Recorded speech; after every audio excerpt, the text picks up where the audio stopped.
President Printer, staff, staff would like to add an addition to number 5, which is the task order for the project, for clarity. Okay, Thank you. anybody else? If not, I'll entertain a motion. Madam Chair, I'll make a motion, we accept the agenda as amended. Second. Motion made and seconded. Any further discussion? All in favor? Aye. Aye. Aye. Okay, the approval of the May 22nd regular minutes. Madam President, I move to approve the May 22nd, 2019 regular meeting minutes. Second. Motion made and seconded. Any further discussion? All in favor? Aye. Okay, Madam President, I move to approve the May 22nd, 2019 workshop minutes. Second. motion made and seconded. Any further discussion? All in favor? Aye. Aye. Okay, now we're coming to a consent agenda, and we do have a little different format, and it's gonna be corrected again. But we're gonna go consent agenda 1 will be the first one with the first motion. Okay, and I don't know what you're talking about, different Okay, if format. you go back to, But okay. it's okay, I Okay. just want to speak to it. Oh, okay, well, go ahead on the first section then is what we're dealing with first. Okay. The permit Well, section. The I'll, permit. I'll let, if Nick wants to tell us what we're talking about, then I can wait. President Printer, thank you.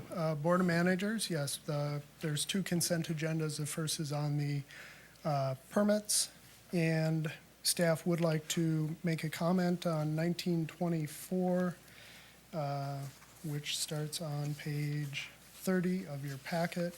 That is just to say that 1924 is a public linear road project, and here in our administration of the rule, for simplicity and consistency, staff and Houston have applied the rule only to the new hard surface. That's consistent with the way we've done it in the past, but I want you to be aware that here, the city has acquired or utilized new right-of-way. So when the rule was written, it was talked about in regards to the constraints of right-of-way where you might have urban development and the homes and the properties were right close, and so that constraint was ever so present. That's why you changed the rule. But again, for just a consistency across all projects of public linear nature, we've applied it the same way here. And I want to be transparent with you that that is indeed the case. Even though here they're acquiring property, you're utilizing adjacent parcels to make the change so the typical constraints aren't necessarily present. Okay. That makes Okay. sense. Okay. You think it makes sense? Thank you very much for making it confusing. But is this referring to what I had looked at, where it says that the applicant does not intend to meet District Rule C.13, or to create a CSMP? It's on page 31, it's under the findings. What's that all about? Is that what we're talking about when you said that because it's a public entity, it doesn't have to meet something? Is that what C13 is? It's on the bottom of findings, it's about the 5th sentence up. Yeah. President Priner, Manager Hockey. No, that's something different. That's about a comprehensive stormwater management plan. That would be similar to what some of our other municipalities have done to, Right. in advance, say, City of Fridley would be a good example when they redid their town hall and such and all the facilities in advance of each individual project. They did a total layout for the district to look at and consider. They're just not intending to do that here. They have oversized the BMPs, the ponds, in that capacity would be present in the as-built condition, and then they'd be subject to the rules at the date that they're utilized. So they're oversizing, like on number 2 on page 32, it shows that you've got northeast pond, southeast pond, et cetera, and there's so many cubic feet, but the volume provided is showing it's a little oversized. Is that what you're referring to, oversized ponds? Correct. So that satisfies us? Yes. Okay, well, of course, you wouldn't bring it to us if it didn't satisfy us, would you? Okay, any other questions on consent agenda? Engineer. Chris? Oh, go ahead. Just want to note too that table that is included in there, under item 2, that does include projected development use in there, even though that's not part of Future? the permit. That table does, so where they have the NERP requirement on there, that volume would be included, including those other uses adjacent to the road that are not part of the permit. Okay, and that was page 32, but I see something else up on our screen, so, Yep, President Priner, Manager Hockey, this is the next comment I'm going to make. Oh, So sorry. if- Okay. If the board is satisfied with the first. oh, I'm totally I'll move on. satisfied, thank you. Okay. Okay, next item on page 38 of your packet, staff would just like to change the findings at the top of the page, number 1, and that is what is on your screen in front of you. It's just recognizing that an existing BMP is being removed from the site and that the pond in the area is sufficient size to replace that loss, if you will.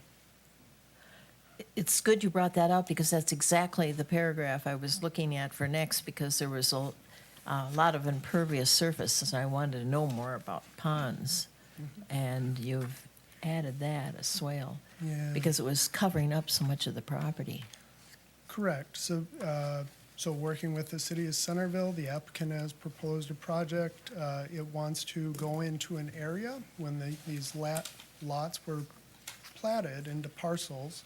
They put some initial BMPs in place. That location didn't fit with the applicant's proposed layout. And so the red text shows that they're eliminating that best management practice, the swale, and it's being compensated within the regional pond that is located adjacent to the site. Okay, if I look at page 41, that's the picture of it. Now, is that the regional pond that's right next to it, the east? The regional pond is directly south of the road. South. Yep, Oh, I see where it is. That little dark spot is the regional pond? correct. Doesn't look large enough, does it? Yeah, that one right there, huh? That's Yeah. regional.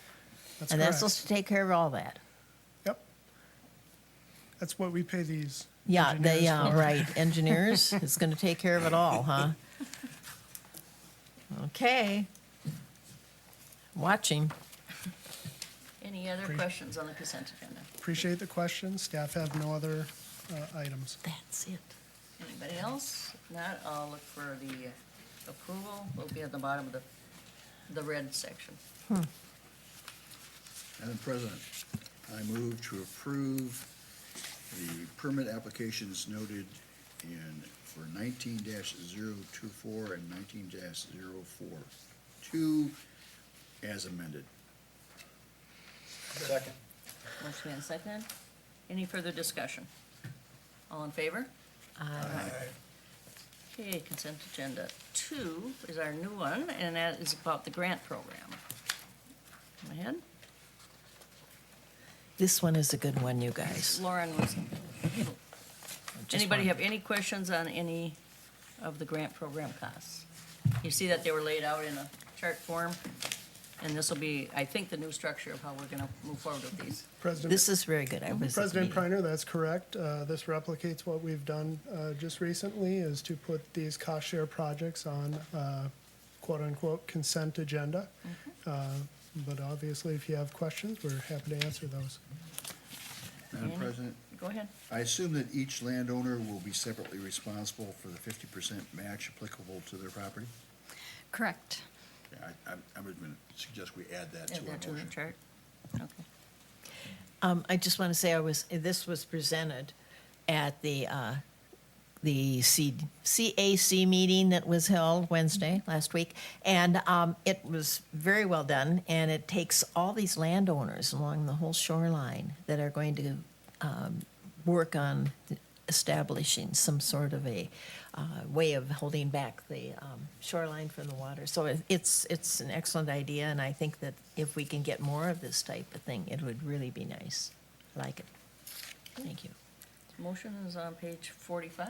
Anybody like to proceed? Yeah, why don't you do it, Bradley? You Yeah. gotta add Madam something here. President, I move we approve the water quality grant contracts R 1903 up to $4,351.75, R 1904 up to $5,008.75, R 1905 up to $4,853.50, R 1906 up to $4,491, and R 1907 up to $5,237.75, all not to exceed 50% of eligible project expenses as outlined in the above table, in accordance with Rice Creek Watershed District staff's recommendation, establish program guidelines, with each landowner being separately responsible for the 50% match applicable to their property. Second. Motion made and seconded. Any further discussion? Further discussion, question? All in favor? Aye. Aye. You didn't have to Thank say you. things. Fine. Open mic. Anybody in the audience that'd like to come forward today? Okay, come forward, name and address for the record. Thank you for coming. My name is Teresa Dirksen, and I'm a representative of the Creekside Villas Homeowners Association in Hugo. My address is 4788 Dahlia Way North. So, we have been struggling with this JD3 project because 16 of our 29 homes border Clearwater Creek. It's a very scenic area with a lot of natural beauty with the vegetation that's there, both mature trees and shrubs. And the information that we've had from the public hearings and from published articles and that are quite concerning about the removal of vegetation. And I'm here today, number one, to request if we can't get an engineer or surveyor or somebody to our area to get more specific information for us about what is planned and when it's planned, so that homeowners, if possible, can get started with planting vegetation in safer areas to maintain the beauty that we've got in that particular neighborhood. So if you can do that, it would be greatly appreciated.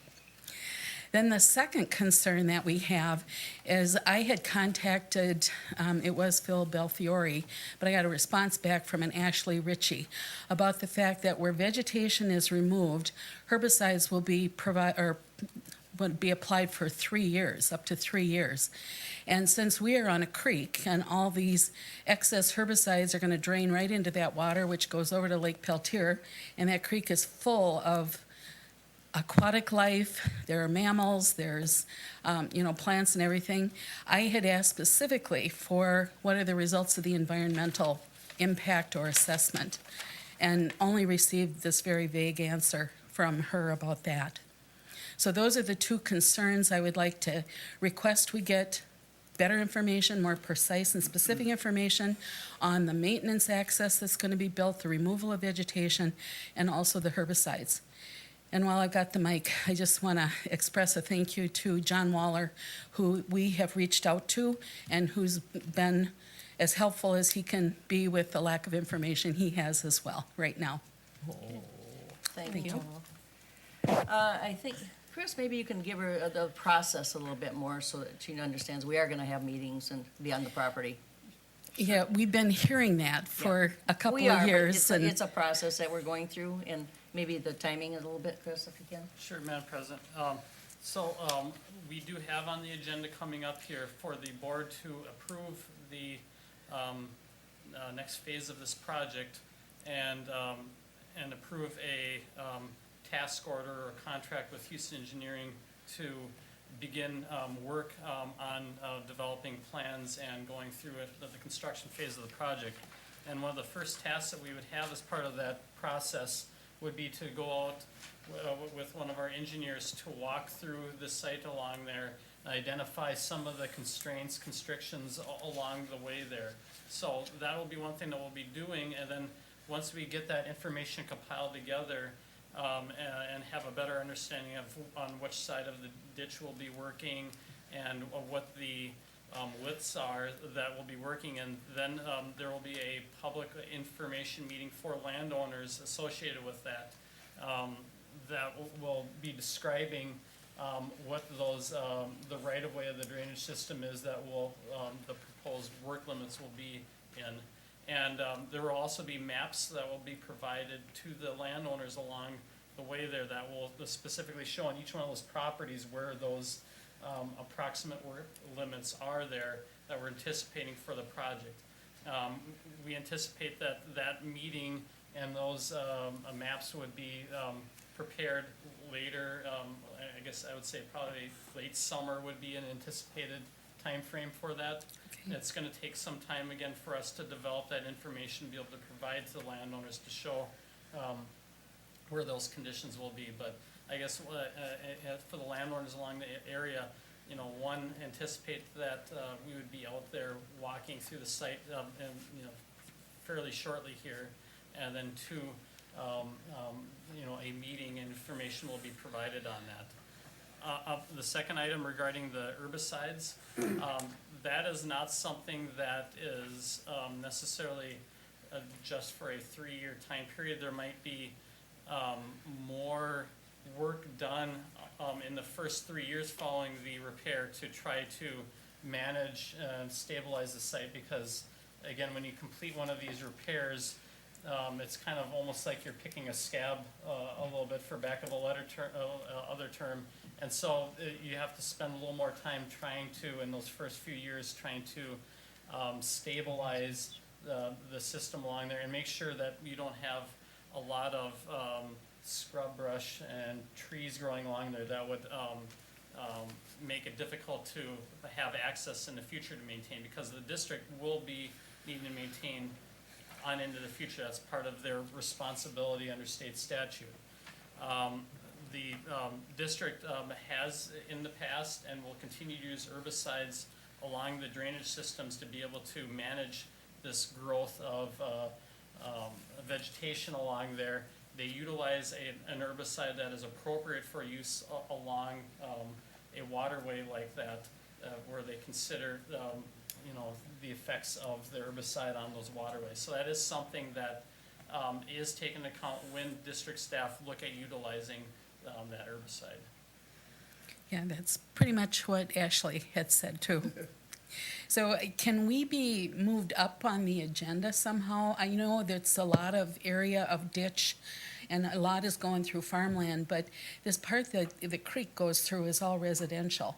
And is there a way to have the engineers come out and have us kind of at the top of the list of properties that have to be surveyed so that we can take steps on our own for replacement of vegetation? Is there any reason that can't be done? No. Or do you have an order that has to be done? Well, Madam President, we're gonna spend, you know, on the order of maybe a couple of days out there doing it. And, you know, in reality, it's kind of one of those things where we have to kind of do the whole system at once. You know, if we reordered, looking from upstream to downstream, it'd only make the matter of a change of a few hours or, you know, a day in the process. But in the end, we want to try to get everybody in the room at once so we can efficiently describe to them what the conditions are. And for us to be able to most efficiently manage this, we want to try to look at it as a project site as a whole rather than individual parcels. Madam President, thank you for the kind words, Tess. Oh, you're welcome. Chris, I've seen some photos that you had presented at previous meetings with landowners that shows the finished product and after the vegetation is grown in a year later or so. Is it possible we could get a couple of those actual ones that are in the green stage that are a year or so later to share with these landowners? Madam President, Manager Walsh, yeah, absolutely. We can provide some of that information. We do have some of that available in previous presentations. We'd be more than happy to share some of those photos, some slides, and other information we've had at the public hearings, public information meetings, and provide that to the homeowners association and for their ability to distribute to folks. And so, Madam President, Chris, Particularly the ones that are a year afterwards, not the ones that are just, that show the brown and the laid down. I've seen some of those, and they're, after the ugliness, as President Planner calls it, construction has passed a year later, once they're green and lush and look good. I had some that Tom gave me the other day, but they didn't show that year later snapshot, and so I'd like to see that, if that's possible. Second, you do intend to have later this summer then meetings with everyone, and that would be everybody that's east of 35E, correct? Madam President, Manager Waller, yes, it'd be everybody along the system, and everybody that would be potentially affected by the construction, those are the folks that we would be having. But yeah, it's generally the ones that are along that main trunk and on branch 3 that are the portions east of 35E. And so one of the concerns that these citizens have made to me was that they have some very large trees that are along the edge, and in the past, we've left large trees, as I remember, and taken more of the smaller ones out. And second, that they're concerned about which side of the creek it's on, because there's a walking trail in their portion that's paved already. And this is all within the buffered area, the buffer markers are already out there. So they're concerned about replacing their trees or such, and I don't think their individual property trees will be affected because they're all side of the buffer, but nevertheless, that's how it looks. And so that's possible. You can, when your surveyors are out there, there'd be some kind of, we take a look at which side of the creek we could work on. That's what that'd be working, Absolutely, and yeah. that's one of the main purposes while we're out there, is to consider which side, or in some cases, we might actually have to work on both sides depending on the depth of the sediment that's in the channel there. And certainly, as you've indicated, we have made attempts in the past to try to avoid some of the more high-quality trees and the ones that the landowners are very interested in trying to preserve, and that's one of the critical pieces of feedback we want to get from that public information meeting, is that if there are those type of things we want to avoid on there as much as possible, we'll make every attempt we can to do so without disrupting or negatively affecting the project. And that's the key, is that it's unavoidable that we're going to be removing some trees through there. It's unavoidable that we're going to be having this disruption, for potentially a couple-year period in here until things can be stabilized. However, we'll try to do what we can to work with the landowners to provide the best outcome for them, meet their interests as best we can throughout the process, and but it's all gonna take a little bit of time. Yes. It won't be able to be happening within the next couple weeks. It's gonna take a little longer for us to develop this information and be able to get it together and get the information out to the landowners. Nick, you have a comment? President Preiner, I note that JD3 is a multi-phase project, and I'm just looking for a point of clarification, and maybe it's known to Manager Waller or Mr. Otterness. Is Ms. Dirksen located in the initial phase, or is it a subsequent phase? Well, as I understand it, we have this in 2 phases, and Chris, correct me if I'm. Three phases. I'm sorry, Yeah. 3, yeah. I was just talking about the part that's east of 35W, E, 35E. And there's the part that's north of Frenchman's Drive or County Road 14, and that's number 1. And then a little later, we were gonna do the part between Frenchman's Drive and down to the freeway. That's number 2. So, is that correct, Chris? Actually, what we're gonna be working on in this first phase would be everything on the main trunk that goes, Okay. from Centerville all the way over to Bald Eagle Lake. And then, in addition, that branch that goes to the north through past Frenchman's Road and all the way up to the north there, kind of paralleling Highway 61. That would be the first phase. The second phase would be what we could call branches 1 and 4, and those are those ones that come off from the branch that goes out of Bald Eagle Lake, and they go to the west over into Lionel Lakes there and over by the freeway. There are two shorter branches. And then the third phase, which we haven't developed a repair report yet for, would be that area that would be downstream of 35E going into Centerville. So this project is included in the first phase? Right. Yeah, And where Rashida's would be included. Ms. there. Dirkson's on the, and those group, the homeowners association is on the main channel there in the first phase. Correct. All right. So, Okay, any further questions? Good start. Yeah. They'll be It's a there, start. they'll be on site, so you don't have to worry, you know, you will be talked to at your homes. Right, Yeah. right. Madam I Chair? just wish to acknowledge that we've been very successful in the past at working with homeowners. It's our goal to work with homeowners. That's what we want to do. We don't want to avoid you. Okay. And Madam Chair, I just want to address your second concern, the herbicides. I sympathize totally because you got a lot of little critters and stuff that are in that water. Yeah. And we all don't want to need to have something that is progressing down through any kind of waterway Right, that has any danger to any of our wildlife. yeah. And So- it's just, I mean, there's critters in the water, but then there's wonderful birds that feed off those critters. and, Yes. You know, it's, The chain keeps Yep. going. so. right. I understand. So I would hope that whatever we look at is going to be something that does not harm So, those Madam critters. President, maybe a little more clarity about the use of herbicides. Yes, They please. are, this is not a huge blanket herbicide business where they come in and spray the entire thing, one end to the other, after they've gone through. Herbicides are used here, more of a spot area and where they're needed. So it's not, we're not doing this like we're planting corn and we're gonna spray Okay. herbicide over the entire field. Oh, okay. That's not really the idea. Only where it's appropriate. Where it's appropriate is what I'm trying to get at. Okay. And so you won't have that 3 years where they come in every year and like mosquito control. Wish they'd come. Thanks for listening. Thank Yeah, you. Thank you. We'll be bothering you over there, don't worry. Okay, the next thing is Presbyterian Homes.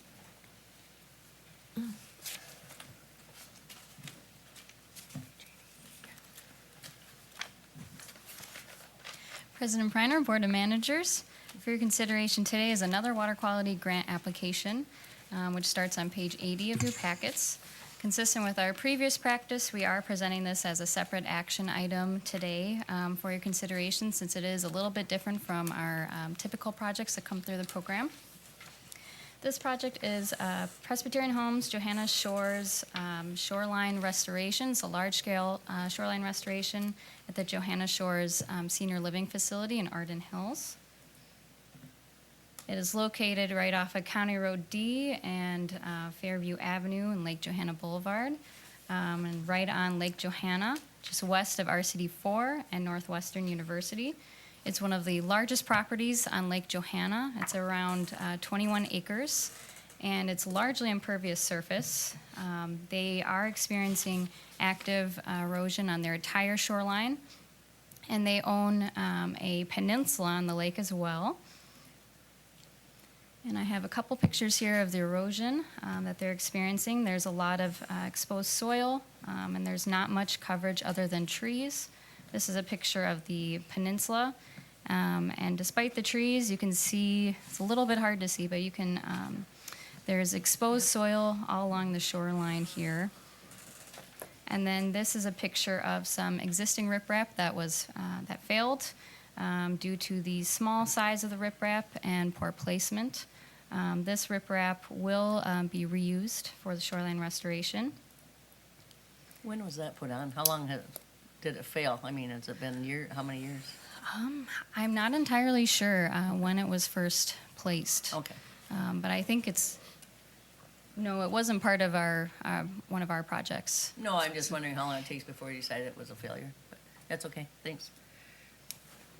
And then this here is the first phase of the project. This is a multi-phase project. The first phase will go to their boat ramp, which I've indicated here with the red lines. And this section is 5,500 square feet, or 400 linear feet. And the project proposes to anchor the shoreline and rebuild a natural shoreline slope using BioD blocks. as well as native plantings in the BioD blocks and behind the BioD blocks for a natural shoreline buffer. And I have included here a diagram of what the BioD blocks look like, as well as a cross-section of how they're installed for your reference. BioD blocks are akin to gabion baskets, but they use tightly packed coir material in order to allow for the incorporation of native plantings. And then the full project design, including the second phase, are on page 86 of your packets. Few project highlights. Again, the first phase of this project would restore 5,500 square feet of shoreline, or 400 linear feet. For comparison, the typical shoreline stabilization projects that we see from residential sites are usually 50 to 90 linear feet. So this is quite a bit bigger than what we normally see.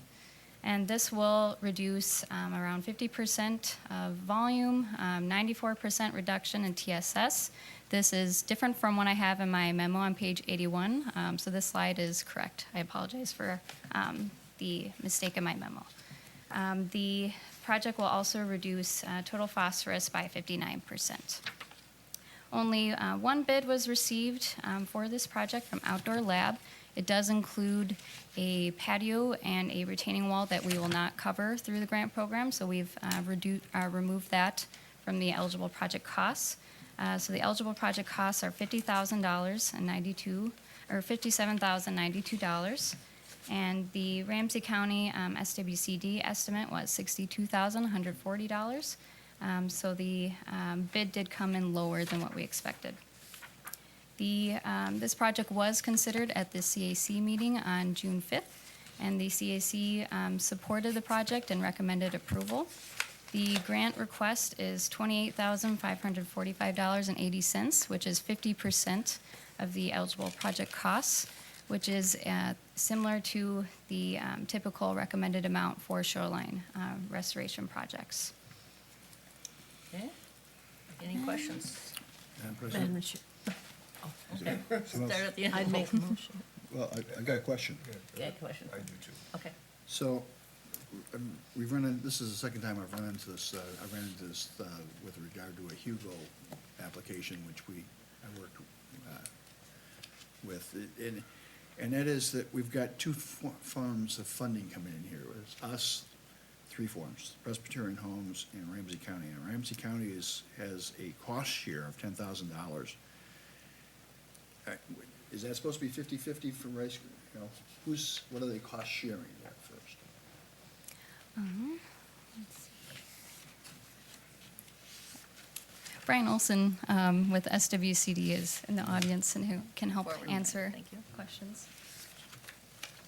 Members of the board, so Bryce Creek, the Ramsey County Stormwater Division, we do get Clean Water Fund grant funding for a few grants each year, and so we get this $10,000 amount every year to spend on project funds for an installation of a clean water project. And so this year we decided to fund this project. We were really positive to these shoreline restorations recently, and so it seemed like a good project to use that funding for.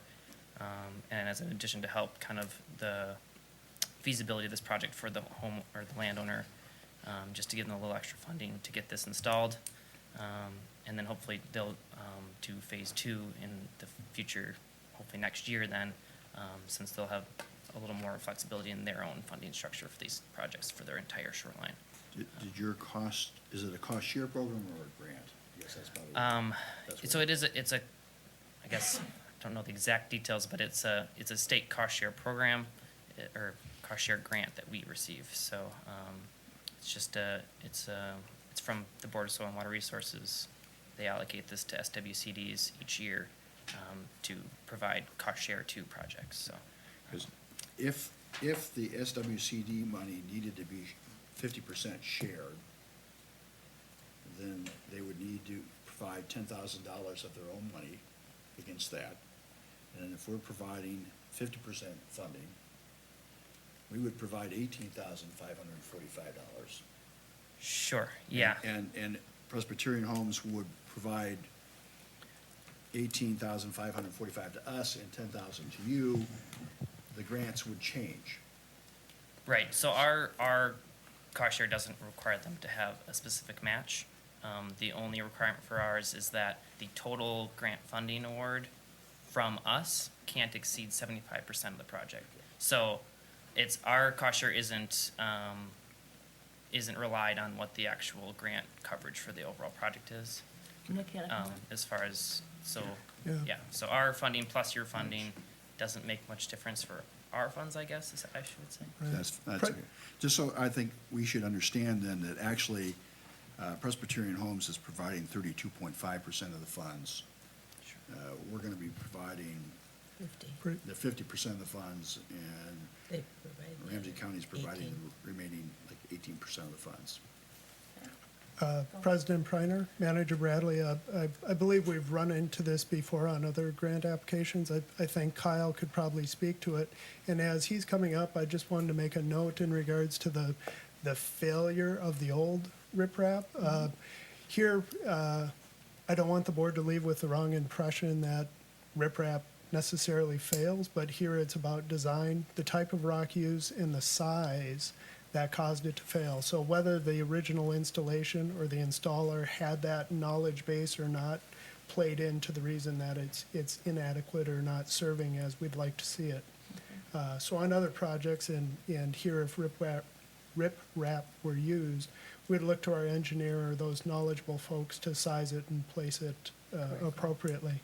But back to the grant and how other grant or other funding and the ties, if you will, or the requirements under those programs and how we address them.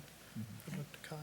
Yeah, Madam President, Manager Bradley, so this type of situation, I see it fairly often on some of our urban stormwater grants as well, where we may have some of our money going to a city for a project, and maybe they have some funding from PCA or Bowser, et cetera. Often, so with, for our grant funds. Kyle, could you speak up Oh, a tiny bit? Yep, Sorry to yep, interrupt. no, sorry, thank you. Standing back away, sorry. So our funds are, local funds, state funds are eligible match for our grants. For the state money, which is being provided through the SWCD, in this case, what would be a minimum of, 25% match, it just can't be state money. So whether that's our funds or local funds, so you have basically 3 pots of money where for each pot, the other 2 pots are eligible match. So that's, as you stated, with it being 50%, 18%, whatever the numbers were, 32, that is an acceptable, it meets the criteria of both funds, if you will. Thank you. Madam President, Lauren, before you came to the district, we had some other shoreline restoration projects.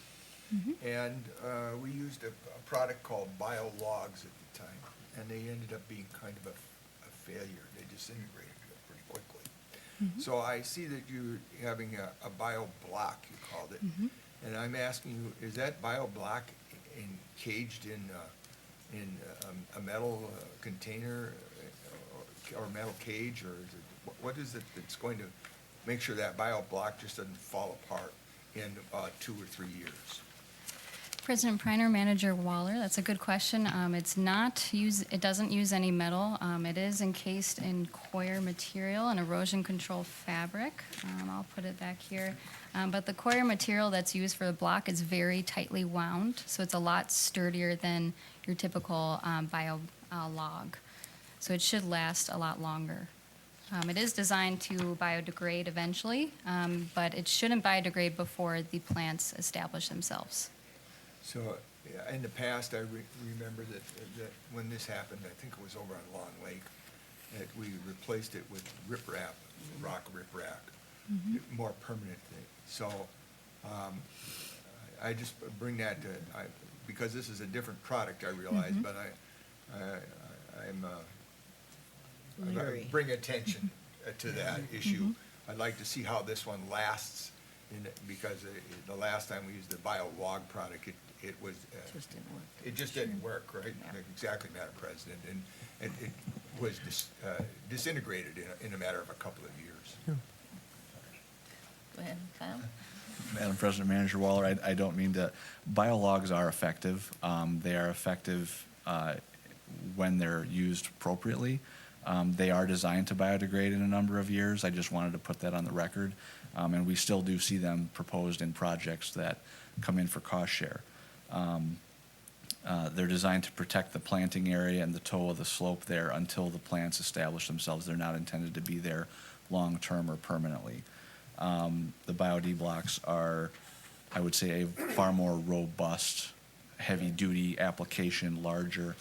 They will last much longer, as Lauren identified, as this is a much more, severe slope than we would typically see a bio-log used, which are smaller. So I just want to be clear about that. They are effective and they are still used today. And at some point, it'd be nice to have the length of time that these actually last in the Yeah. record somewhere. Well, Madam Yeah. President, I agree about the length of time, and I don't mean to say the product is ineffective, but what the point I was trying to make is sometimes these products that are as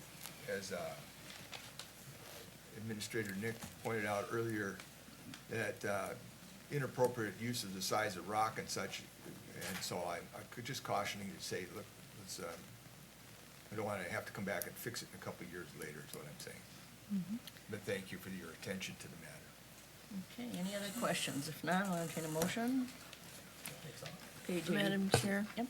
I'll make the motion to approve the water quality grant contract R 19-02 up to $28,545.80 and not to exceed 50% of the eligible project expenses in accordance with Rice Creek Watershed District staff's recommendation and established program guidelines.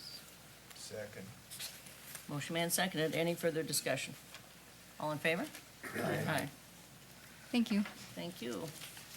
Okay, well, at this time, we're going to move to our public informational meeting, and we'll call it to order. The purpose is the Rice Creek Watershed Stormwater Pollution Prevention Program.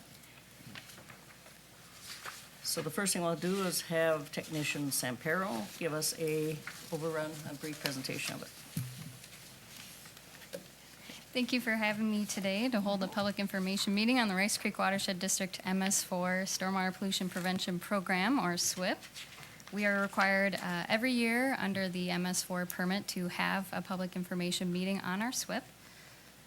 And first, a little bit, before we get into the SWIP, a little bit more on the MS4 general permit. It is a federally mandated permit by the U.S. Environmental Protection Agency, or EPA, and is administered locally in Minnesota by the Minnesota Pollution Control Agency. And this permit authorizes stormwater discharge from our municipal separate storm sewer system, or MS4, which in our case is the public drainage system to waters of the state. And this permit is designed to reduce sediment and pollutants from getting into our surface water and groundwater through or from storm sewer systems as much as possible. And under this permit, we are required to develop and implement a stormwater pollution prevention program, or again, SWIP, which incorporates best management practices. And the current MS4 permit became effective August 2013 and has since expired. It expired last year. However, the district can continue to operate under this permit until the permit's reissued. The MPCA expects that this permit will be reissued by the fall of this year, and that permit issuance process is well underway. We did complete the Part 1 of the MS4 reapplication process in January of last year, and Part 2 will again occur when the permit is reissued, likely in the fall. And as part of Part 2 of the permit reapplication process, we will need to update our SWIP and revise and update the goals for complying with the MS4 permit requirements. This is a map here of our coverage area under the MS4 permit. We are a non-traditional MS4 in that our MS4 is the public drainage system only in the urbanized areas as determined by the decennial census. And the urbanized areas are the pink areas on this map. And we will likely need to update this map when the next decennial census comes out. The next few slides will be highlights from our SWIP. Our SWIP, again, will addresses 6 minimum control measures and describes our strategies and the best management practices that will address those MCMs, our minimum control measures. There are 6 which are here on this slide, and all district staff help implement best management practices to ensure that we are meeting the MS4 permit requirements.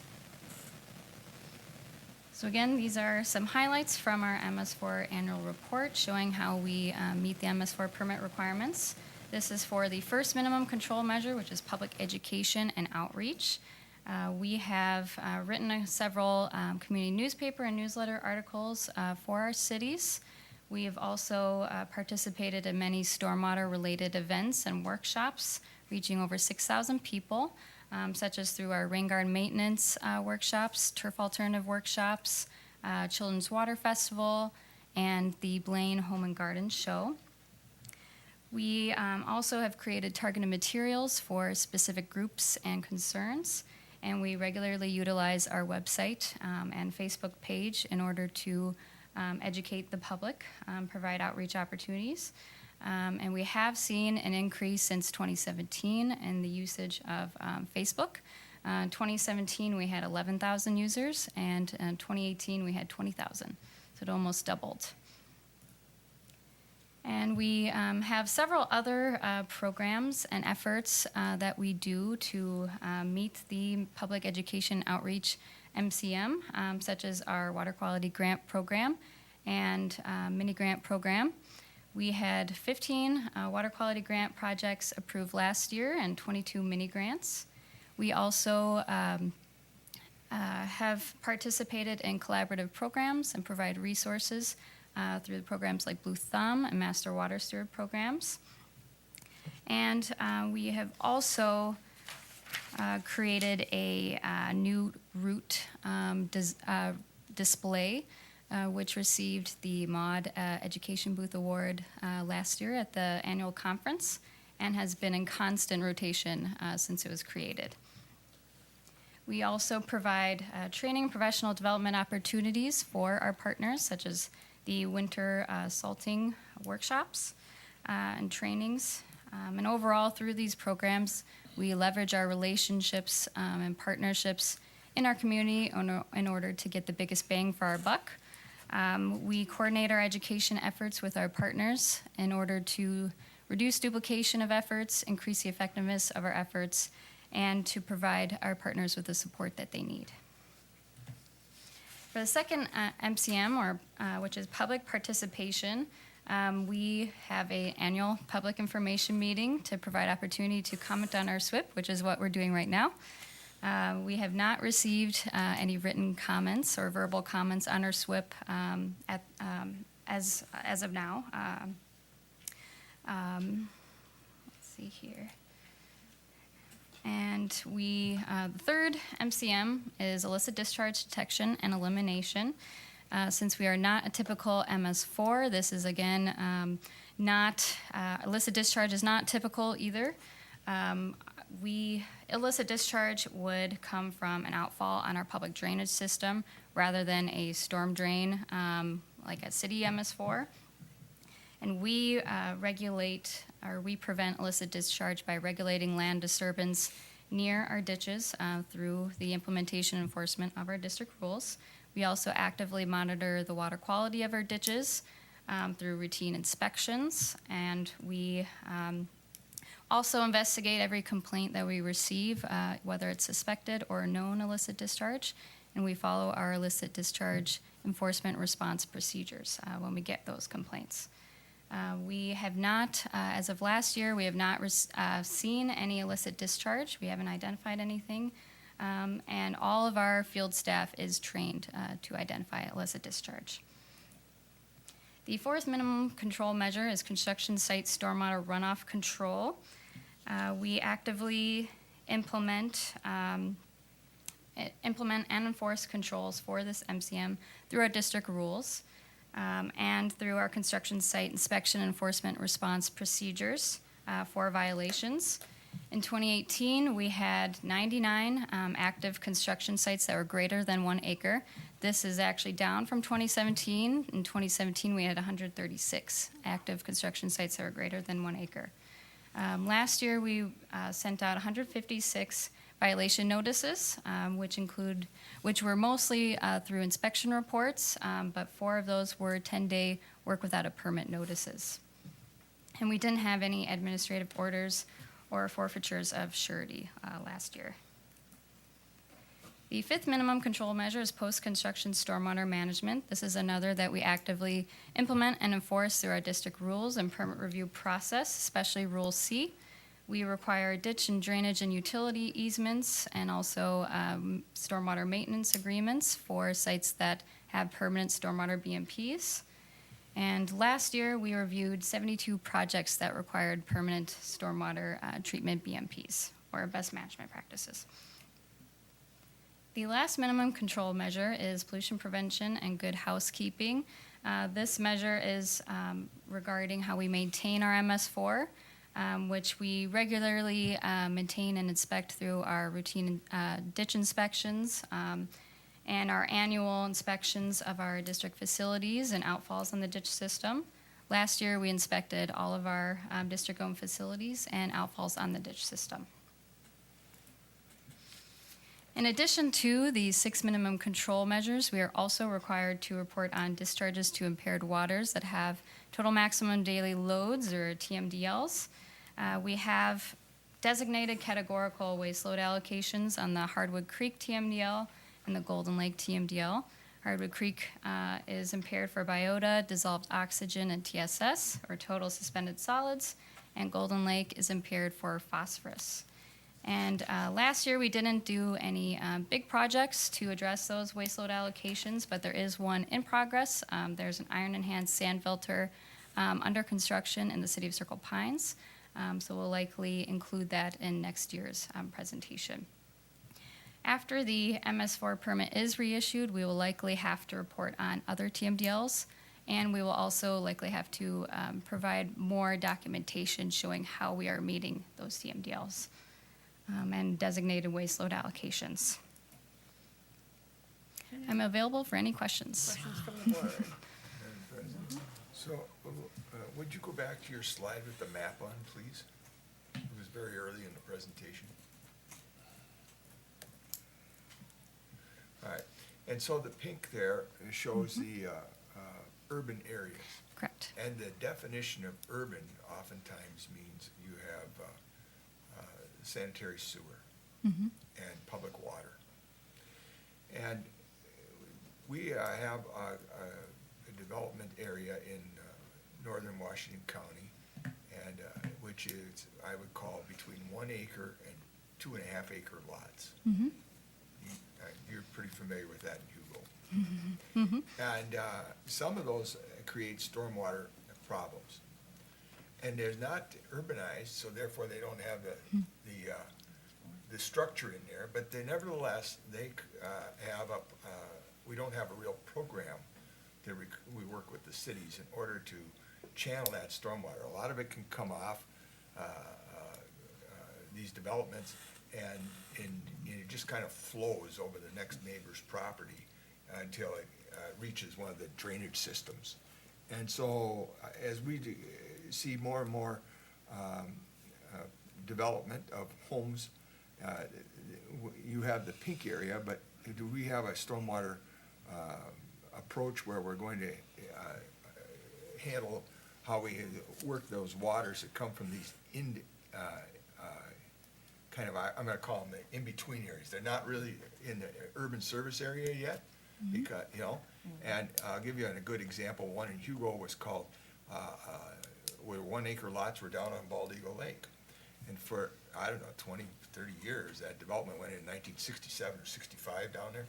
And it was on 1 acre lots until it was finally brought sewer services into it. And so that stormwater ran off just into the lake and that was changed then. So I was wondering how we, since we have this in-between area that's kind of not really urban services yet, but on the other hand, it's fairly dense residential, rural residential housing. It's not on 40-acre lots or 10-acre lots. And so how do you approach that? Okay. Pres- Oh, go ahead. President Start with Nick. Preiner, thank you. Board of Managers and Manager Waller, to your question, the pink area is specifically talking about the MS4, as you know, but here the gap is filled by the district's permit program. Should the development trigger the district rules, the requirement of stormwater quality and then rate control are applied across projects regardless of this MS4 illustration before you right now. So I think So we're controlling it through our rules until that becomes. So, MS4. Madam President, a lot of these projects were put in before those rules were in effect. And so we have, what approach do we have to retrofit these areas? President Preiner, Board of Managers, Manager Waller, at the time the rule is triggered, so we'd be waiting for redevelopment, perhaps, but to get those updated, if you will. But it wouldn't be unusual for early projects to have some form of stormwater treatment. I guess I couldn't say specifically what, may be in place. Beyond that, I look to Mr. Otterness, who's looking right at me.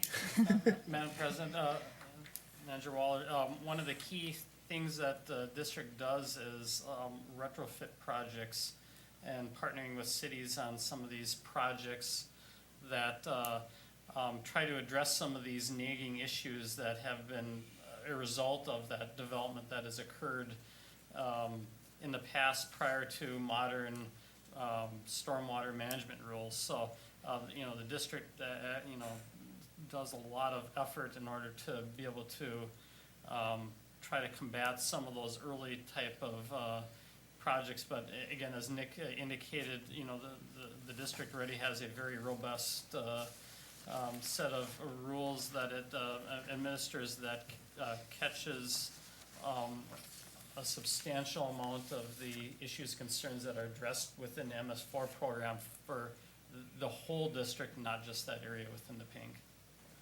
So, Madam President, so you're saying there is a proactive approach by the district for these rural residential developments that took place maybe before the district's even foundation or before we had the more modern rate and volume controls?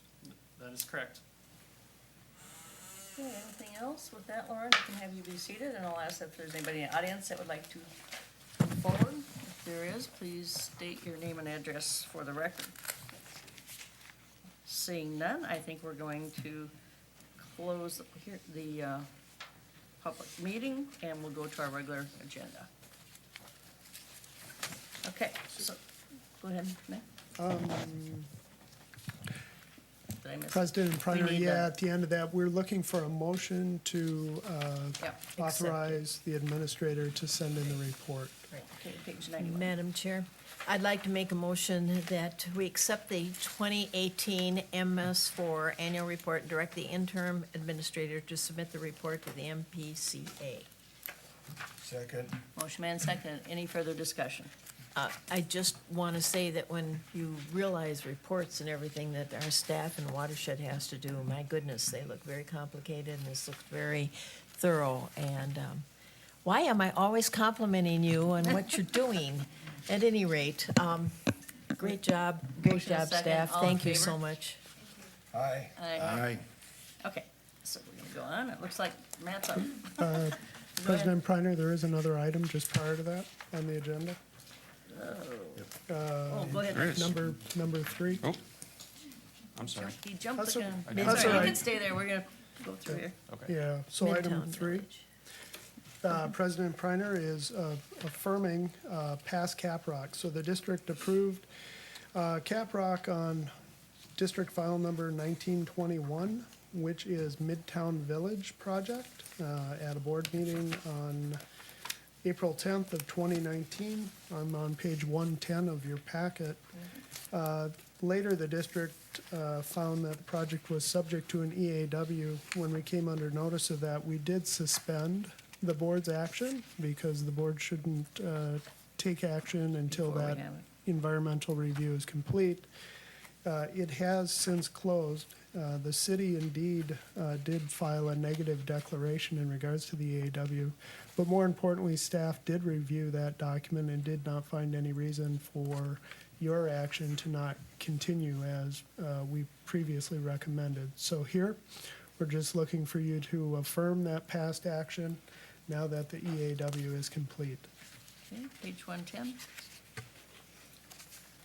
Yes, recommendation is at the bottom of the page, 110. Madam President, I move to affirm the CAPRAC consisting of 6 items for Rice Creek Watershed District application 19-021 for Midtown Village. Motion made and seconded. Any further discussion? I just want to thank Nick for answering my question, which was going to be, have you reviewed it? Thank you. All in favor? Aye. Okay. Go ahead, Matt. Madam Chair, members of the board, thank you for having me. Sorry there, Nick, for trying to jump ahead of you. No problem. I'll wait my turn next time. So I'm here today to ask the board to select an engineer for the Lower Rice Creek Restoration Project. I just have a couple of background slides and then a proposed motion. The original memo that went into your board packet has been replaced by a handout today. I've double-checked and triple-checked some of the math, and actually what I'm going to put on the screen is the motion that I'm going to ask you to read when we get to that. But just a reminder, the Lower Rice Creek Stabilization Project is designed to decrease erosion and downstream sediment transport in Lower Rice Creek, excuse me, and into Lock Lake.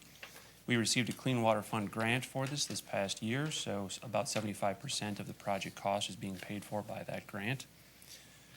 A reminder of our approved budget and the timeline for this work, and I've just highlighted the key items here that we're focusing on.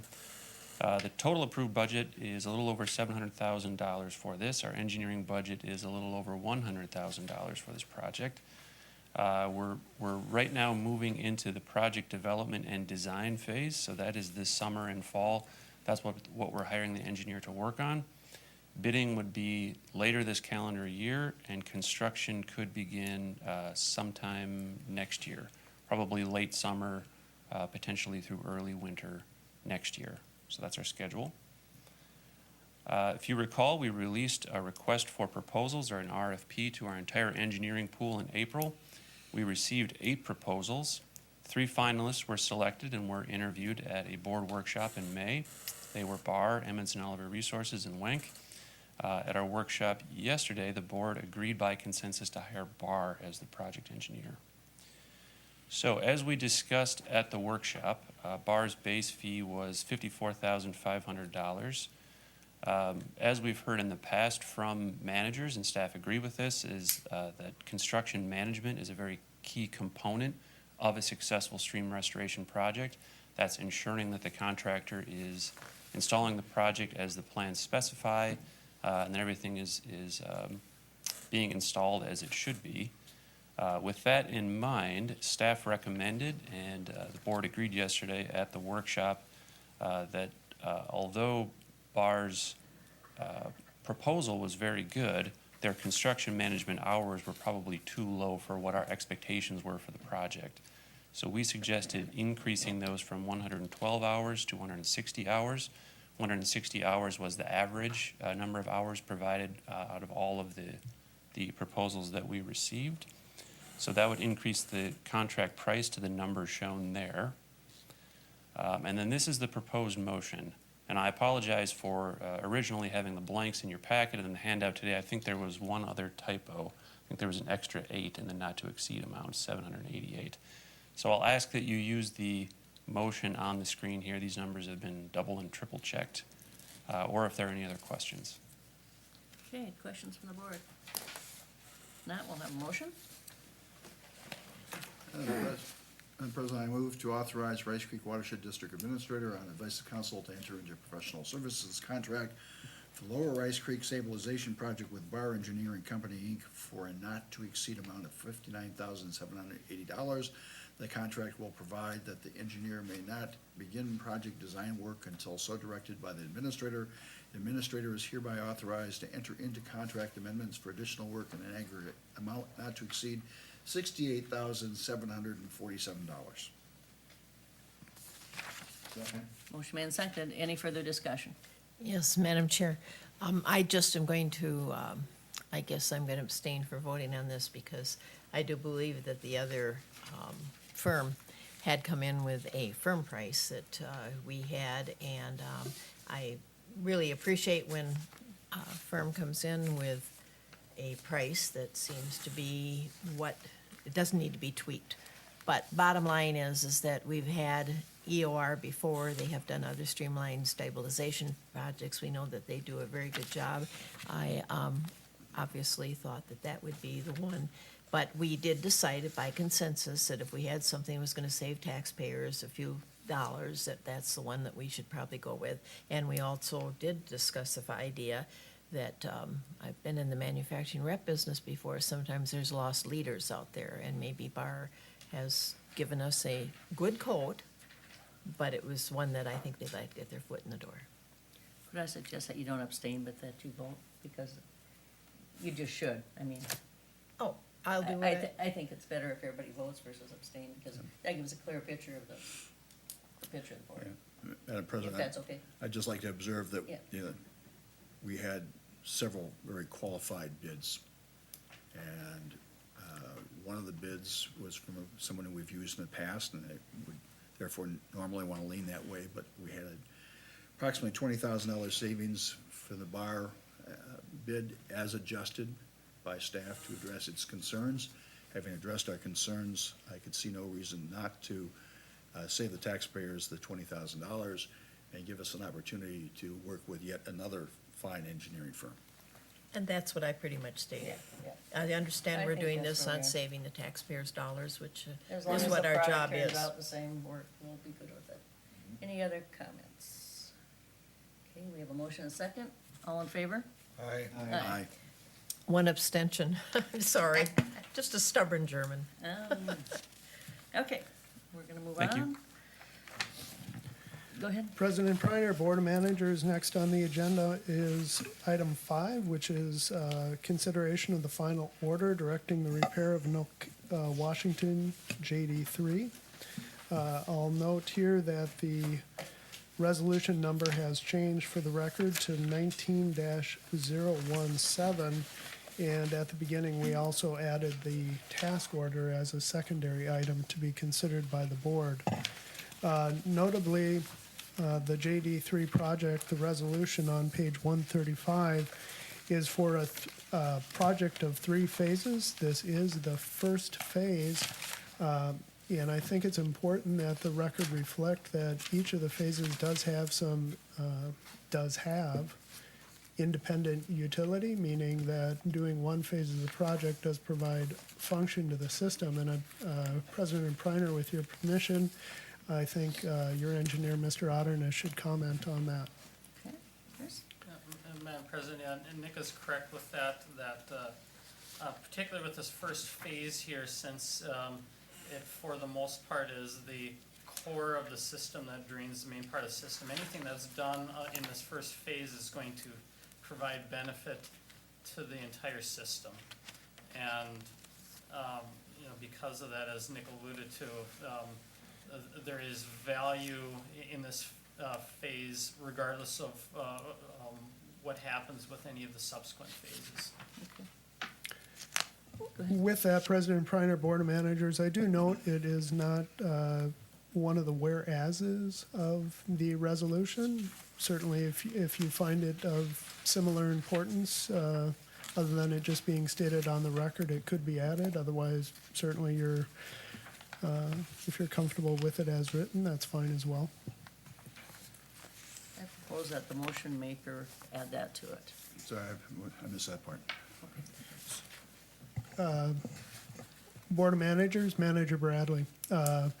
the comment on each phase of the project has independent utility, meaning when it's completed, it will provide function to the ditch system, even if the other phases are not completed, is not one of the whereases of the resolution. And if it's important to the board, it might be important to add it. Okay. Madam President, I have a couple of questions or comments, essentially. I would prefer, we've got comments by Kevin Anderson, Tom and Joanne Bennett, and Brian Beer, which raise concerns, and we basically answer those by a whereas it says, we leave those comments informational and not substantive to the need for, benefit from, or configuration of proposed repair.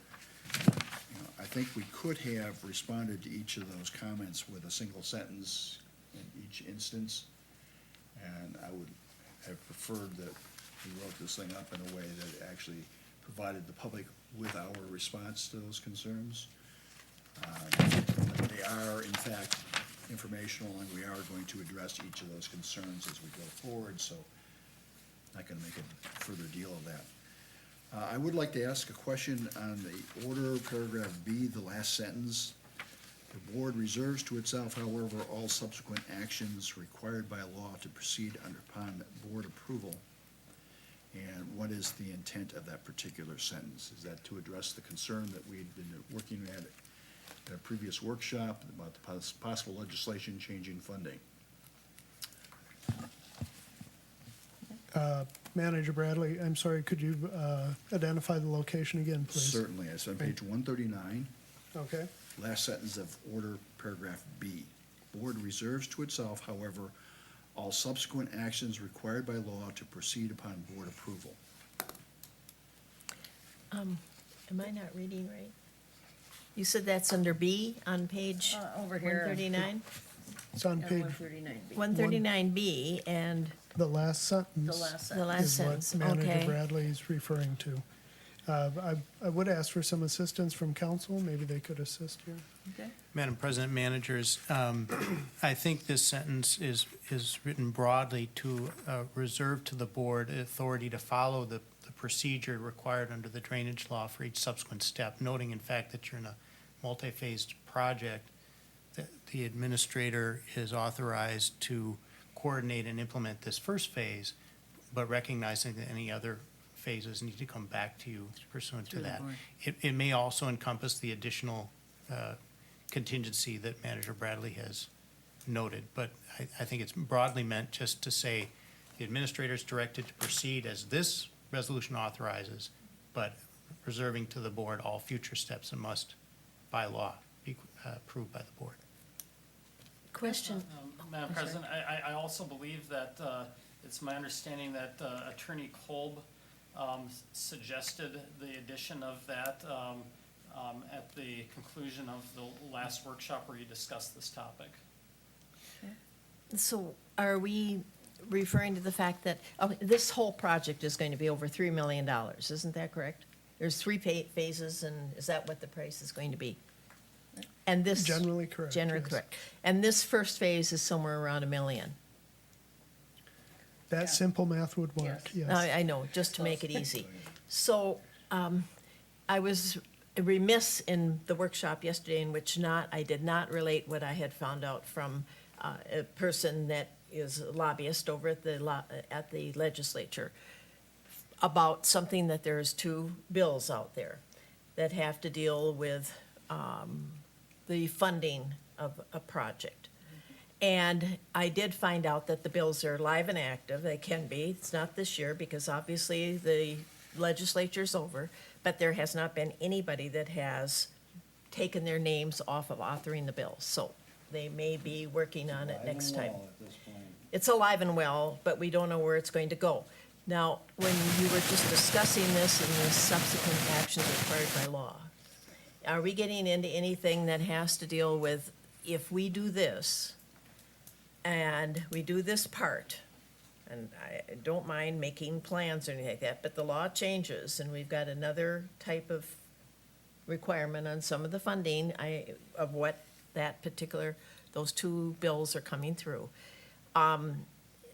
This is not money this is money that we would normally want to do and everything, so I guess maybe you could say it's money not wasted. But on the other hand, does everybody in that whole area, through public meetings and notices, are they aware of the consequences that could happen in the future if those bills happen?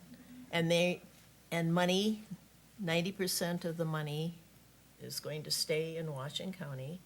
We'll say 900,000 or whatever. This is going to cost more. Are they aware of all the consequences of what can happen through that bill? And is this something we should do now, or should we be tabling it until we find out more? I mean, or have some more public meetings to have more public input so everybody understands Well, I'd like consequences? to say first that we did do the research and we do have the funding for this project. Yes. And I think what we've been told now is that that is sufficient because this project has its own merits. So if we're gonna go further, that will come into the informational and public hearings. And then we'll decide at that point. In the future, if- but not if- letting the public know about it now. Is that Well, correct? the ones that would know about this are already funded, I guess is my, yeah, well, go ahead. But we kind of intimated that the three projects were gonna be ad valorem when we talked about, at least I never heard anybody talk about anything other than that.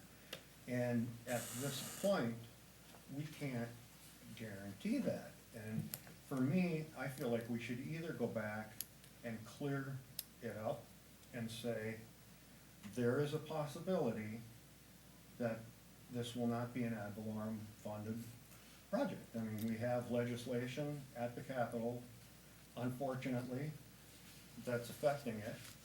And my concern is, we do this one, and then it changes, that, say that bill goes through. Now, we're not gonna, if we're not doing ad valorem, the first ditch was done ad valorem, and the next two sections are gonna be extremely unhappy finding out that they have to pay for theirs when the first one was ad valorem. And they, I guarantee you, they're under the impression that theirs is ad valorem too. Because we were all under that impression until all of a sudden, these bills showed up at the Capitol that we knew nothing about.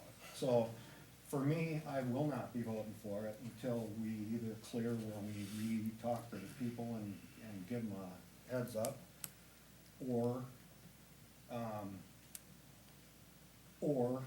wait until we figure it out and the bill's gone and there's no concern. But I feel really bad about this because I got on the board for drainage. I'm 110% for this drainage project. But I'm not comfortable going forward at this point without them knowing there could be a big change in funding. Can I ask the attorney if what Steve's saying, if that interpretation is totally correct? Because I just want to know that that too, is, actually. I just want to know if that interpretation is correct, because I don't want to do anything that, I guess that I'm getting on any misinformation. You may want to know what our other counsel, who is counsel for this project, has advised us to. I would like to say, though, that council was there last night after the meeting, and I talked to him for about 20 minutes, and he said he had no way that he could say that the funding wasn't gonna change. His only comeback to that was funding can always change. My problem with it is that we absolutely know this funding could change, and we've gone out and said it's gonna be ad valorem, and we know it, that it could change. And that's do a we put our distinction. foot in the water and not know what kind of That's a water big we're getting into? distinction between it could always change. Something can always come up that Okay. we don't know about, but we know about it, and we should be, But we also know that any legislation passed in the next 2020 session will be prospective. And by then, this project will be in the rearview mirror. We will be on to the next project, which is phase 2, and we will absolutely need to address this issue in phase 2. You know, I asked the attorney, and it's given him plenty of chance to think about his answer, so go ahead, I Louis. don't agree with that. Madam President, Manager Hockey and Wegeman and all of All you. of us. I think you're proceeding under as I understand your discussion, a pretty clear picture in that if you were to vote in favor of this order, you would be proceeding with the first phase, understanding that it is to be funded by your ad valorem tax. And you won't cross how the next phases will be funded until you get there. And certainly the legislature could adopt legislation that may change your funding considerations for those future phases. As Manager Bradley pointed out, whatever that legislation is going to be prospective. It will take effect either the day following enactment in 2020 or August 1st. And by then, this project, if you were to vote in favor of this, would be underway and be funded. So you would be looking then prospectively at what the next phases should be. And you would really can't say anything more than you'll cross that bridge when you get to it. I don't think you can predict any way what the legislature will do in 2020. Am I wrong? Well, no, we can't predict what the legislature's gonna do. We certainly know though that there's a bill sitting there. And I'm not so sure about maybe I'm wrong about this, but I was under the impression that they think this is all ad valorem. I read it in the paper, that it was gonna be ad valorem for the whole ditch. Oh, boy. I mean, they're under that impression, and maybe Let's go to Nick. We're- President Priner, Board of Managers, I guess I know what I wanted to say was just that when you communicated with the public, I suspect you communicated your typical procedures and how you fund these types of projects. And back to council, as you move forward, when those conditions change and you can no longer act under your typical procedures, you would have to consider that when it's in place. I think the language within here and the things we kind of discussed help you to define that in-between position because of the unknown ahead of you. And then I would just, maybe Mr. Otterness could assist in those public meetings or what have you, something about the presentation and how he felt it was projected to the public, maybe of assistance to you. How was it presented? Yeah, and thank you, Nick, and that prompted a reminder of thought of how we presented this when we did. We actually had a slide that discussed this, and we made it clear on there that it was the current board policy for this project to pay for it under ad valorem, as it was considered I'm trying to think of our term. Trunk system. A trunk conveyance system, correct. And but we made it very clear in our slide that we projected and our discussion that was the current board policy, and that of course is always subject to changes, not only related to something that might be statutorial from the state, but also it could be a change in how the board makeup is or how the board views things in a few more years, So it's my understanding that, as I recall, and as Nick just stated now, that we didn't say anything about how a future board might look at future phases of this, but rather how the current board policy is that we're projecting for this first phase. Madam Chair, may I ask a question of Chris? Okay, so if we approve this, we're doing, as you said, there's 2 more phases. We have plenty of time to be able to do what it is we're going to do at that time. We've got phase 1. Phase 1 is all the planning. Is this the engineering, the planning, and laying it all out? Okay, so if it ends up where the next phase comes about, and then let's just say that it gets put off for a year or 2. Will things change in what you would have done as an engineer? You never know, I suppose. In an engineering report, is this something that can be picked up by the area in Washington County that wants it done, and they fund whatever it is that needs to be done, so that at least what we're doing right now is something that would be good for 2 or 3 years until we've settled what happens on phase 2? Yeah, I'm sorry. Hockey, it's okay, Barbara. In my tongue tied here. Yes, you're correct that we have anticipated Right. the design of actually both phases 1 and 2 in our repair report, and did a preliminary design for both of those. So, of course, as you're saying, several years down the road, again, phase 2 would not be constructed until several years following phase 1, under the current capital improvement project or schedule that the board has considered this spring. There could be things that change along the way, again, in terms of how designed, but I would see those things as probably be more minor in nature. But, you know, we do have an eye toward that when we complete the initial repair report. Okay, thank you. That helps me a lot on what I'm gonna do today. President Preiner, I'd like to ask Chris for clarification on what activities the resolution allows. I just want to make it clear on the Yeah. record, because I understood Manager Hockey to perhaps be under the impression there isn't construction involved. Is there construction in this phase? That's right. Yes, Manager Hockey, this is for final design going all the way through construction, so construction management, basically until we're done work on the entire phase of construction. That is what this task order is for, Which phase? for phase 1. And phase 1 only, we are not And considering. for construction too. Yes, So there's gonna correct. be dirt moved under this.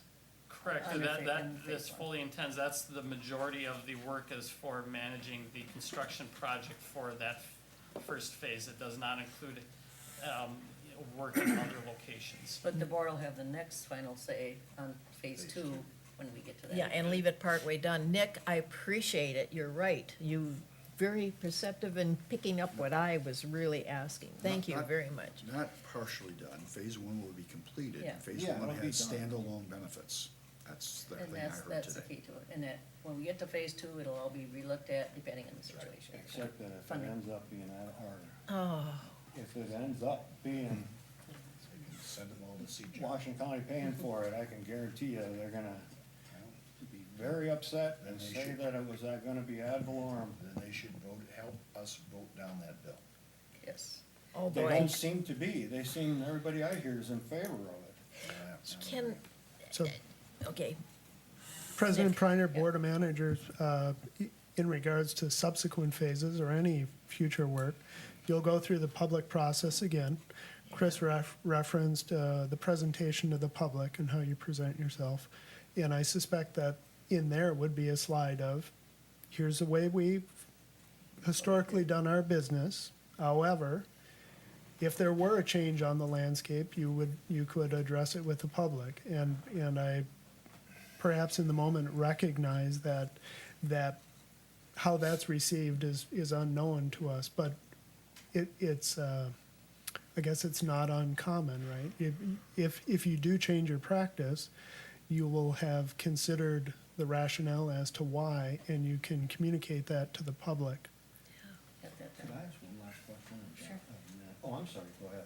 no, I'm not, I You're done? don't have Oh, one. I, Manager Waller, do you know anything more about this bill than we do? I mean, you put it in, do you know where it stands, It's, other than what we know? as far as I know, it stands as it's been described at this meeting.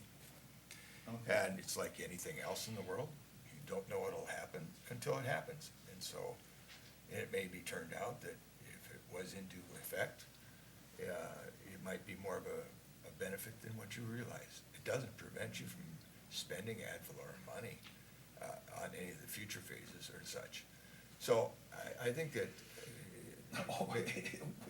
Will prevent us from spending ad valorem. Okay, resolution 2019-17, let's go ahead.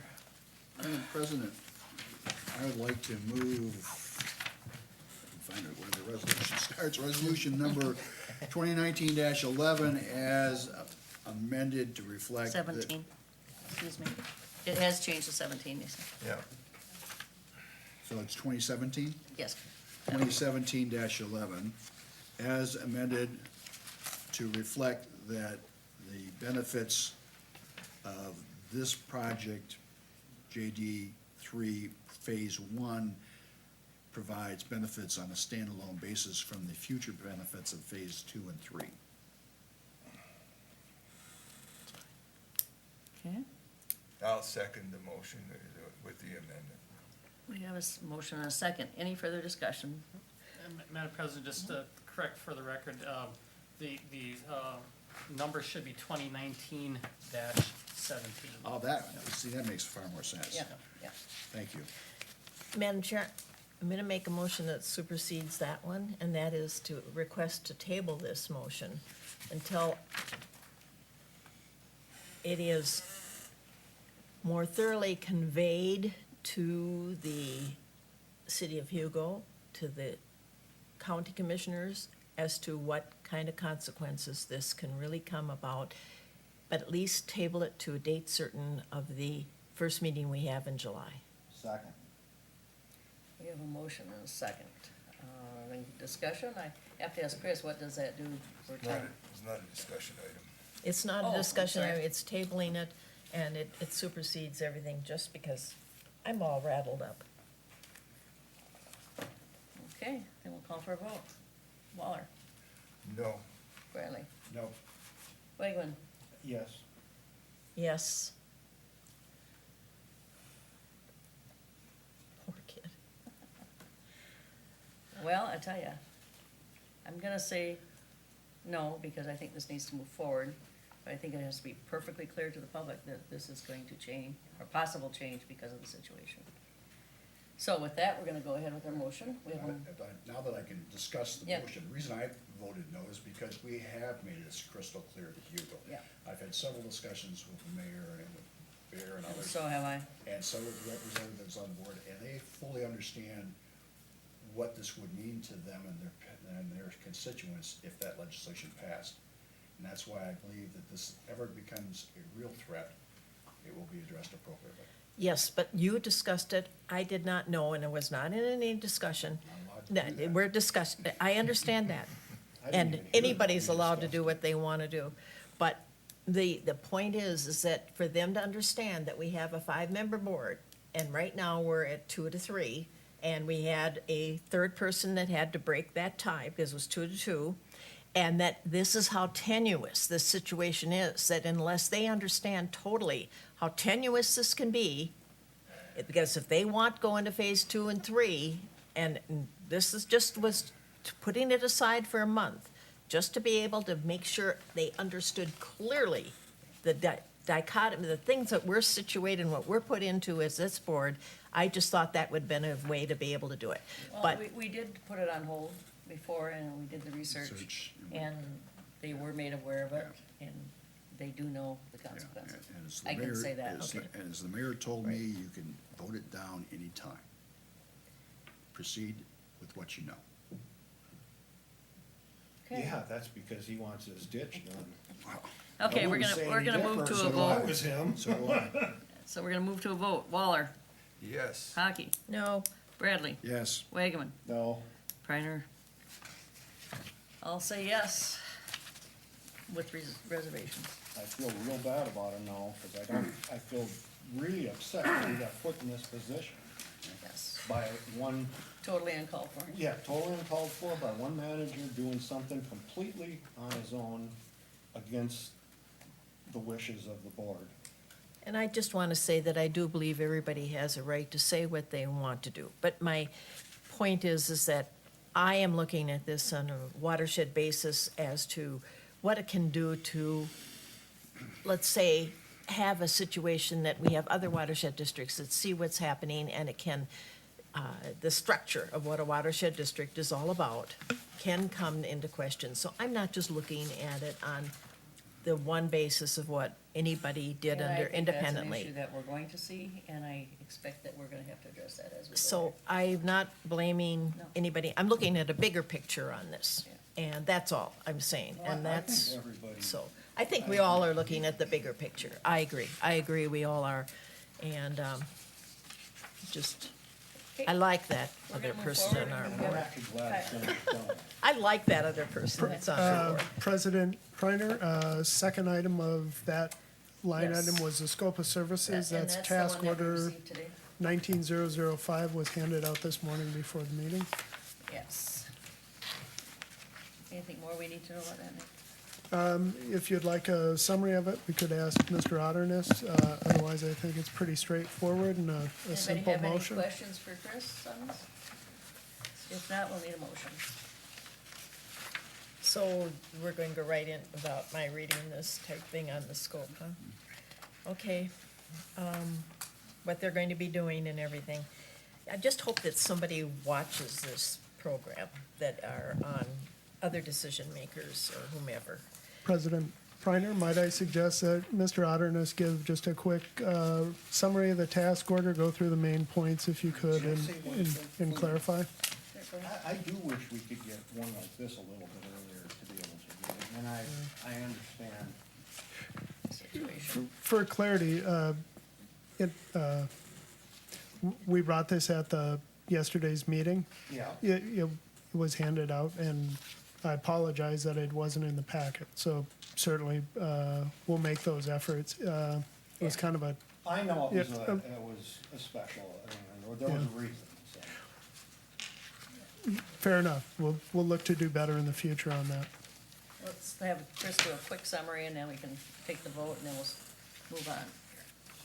Madam President, as we discussed earlier, this, again, takes the project from where we are at now with the completion of preliminary plans all the way through into construction. So it includes the development of final design plans, preparing the bid documents, completing coordination and applications to regulatory authorities for environmental considerations, including an application related to the Wetland Conservation Act. Includes providing construction observations, staking of the project, and managing the construction project, all related to this first phase of the repair of Nokawashin JD1.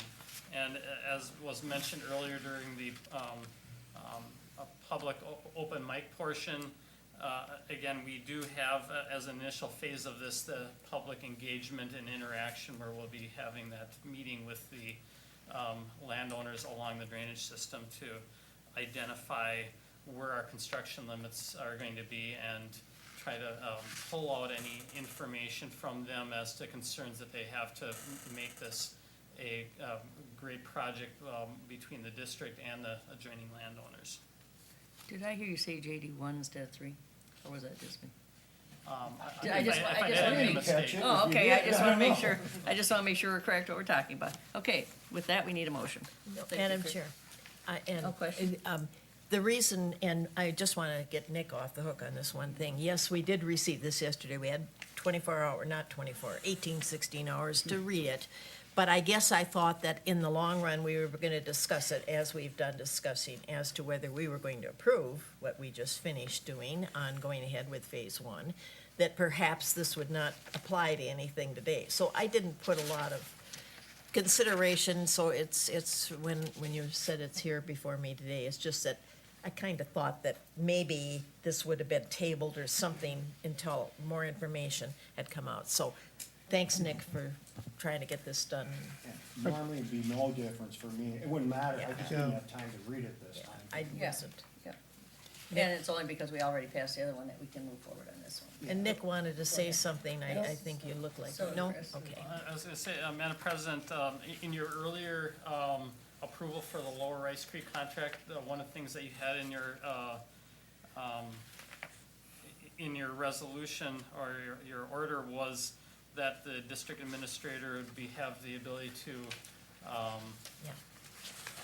And it should be in here. modify the contract to a certain amount to enable the contract to be adjusted considering changes that might occur, change orders, those kind of things.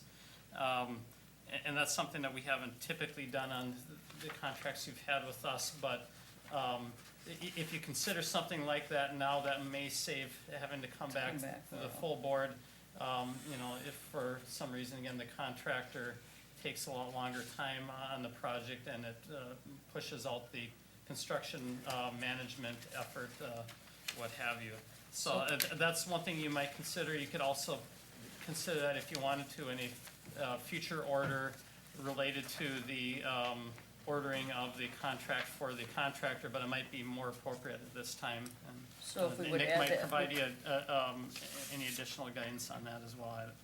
Okay. So, but, Madam President, what percentage or how much did you want to be able to have Up to flexibility? what? Yeah. Up to what? It's currently 218.5. Madam President, we generally only have about a 10% contingency on it. That's what it's, I think that's Generally. what Yeah. it's normally. Yeah, I think it's 10%. But but if it gets to that, we need to come back to the board. That's a lot of Yes, contingency. yes. So I think it was, I don't remember.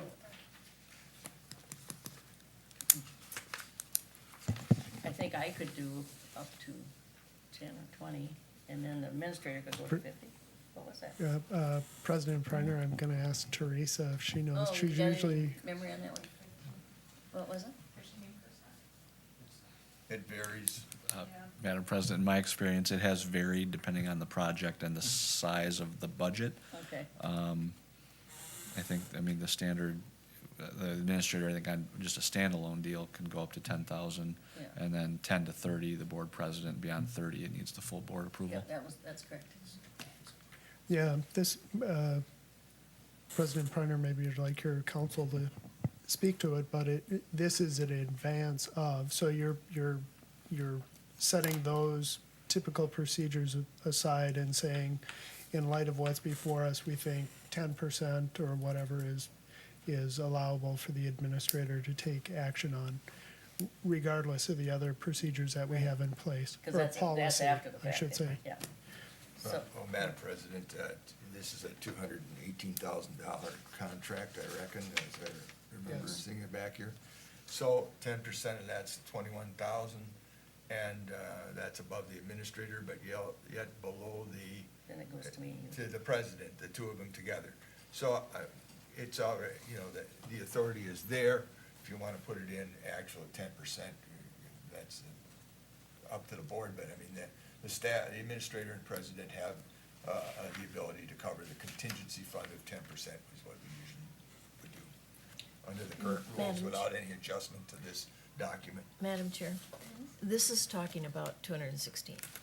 This whole Phase 1 has got a dollar amount set. What is that dollar amount for Phase 1?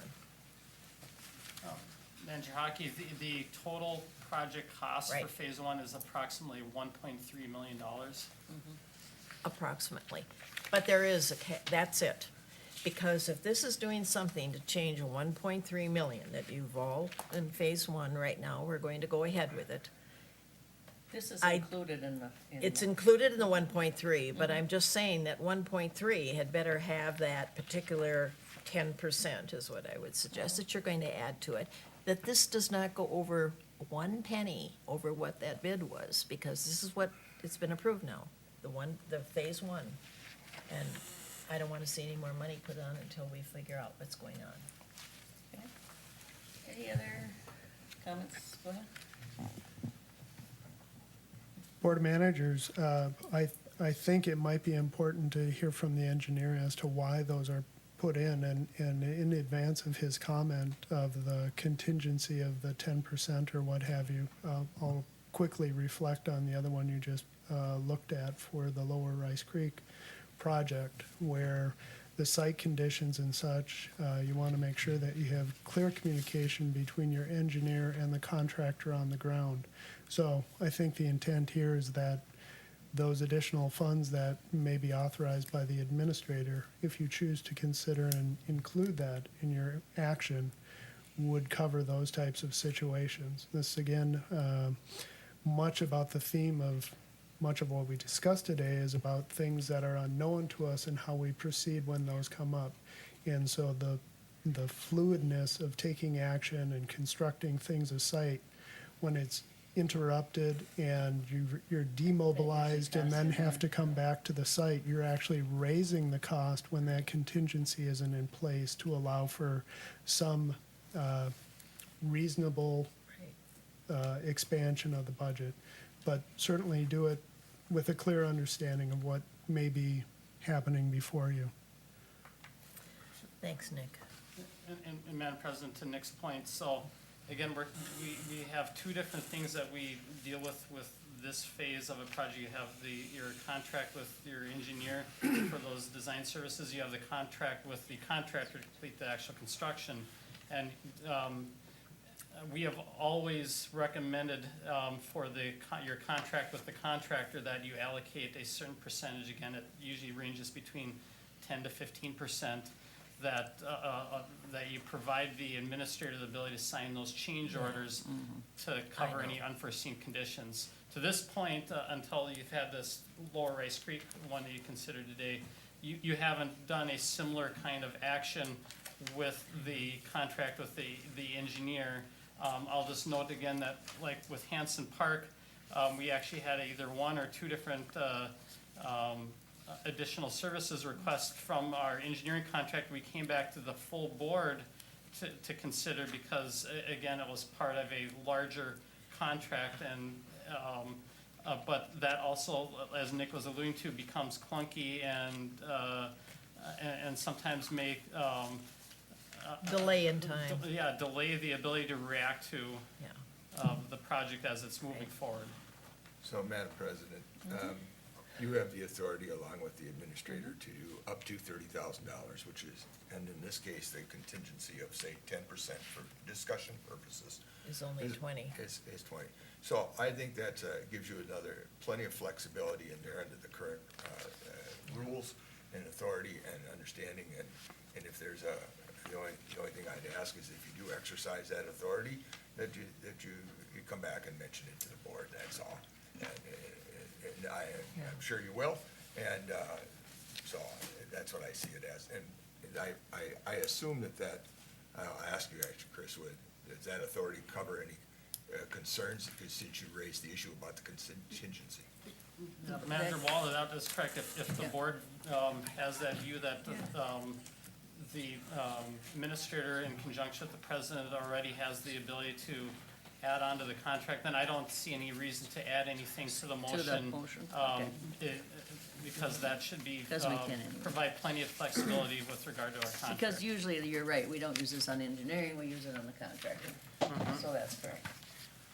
So, Madam President. With all that information, I would like to, Wait a minute. We'll Lois turn it wants to talk. go ahead, Mrs. Smith. Just to contribute 2 more cents to the dialogue. Typically, our view is when the board approves a contract for a not-to-exceed amount, in order to exceed that amount for that contract, you must have further board action. So we're uncomfortable generally with the practice of using the administrator's authority to add on to the amount that the board said you shall not exceed. So if you want to deal with this contingency, I think the best way to do it is to authorize the additional 10% not to exceed, or whatever that percentage is. And then you're clearly providing the board direction, anticipating there may be events that trigger that contingency. But then, I'm not, But this isn't this isn't the normal place for that, it's usually the construction. where does Right. Yeah. at least the other way, you have the administrator Moving things along. So let me try a motion. taking. Try a motion. Okay, let's start. So, Madam President, I would like to move Task Order 2019-005, authorizing an amount of $218,500 for the work described in that task order, subject to existing policies of the Rice Creek Watershed District, and vested to the administrator and the president to modify that amount to deal with unexpected contingencies. With no set number. 10%, Oh. subject to 10%. Second. Motion made and seconded. Any further discussion? All in favor? I couldn't let it go. Just to be clear, 10% overall, because now the water's 10% here. $21,850. Total. Thank you. Okay, everybody got it? Any further discussion? All in favor? Aye.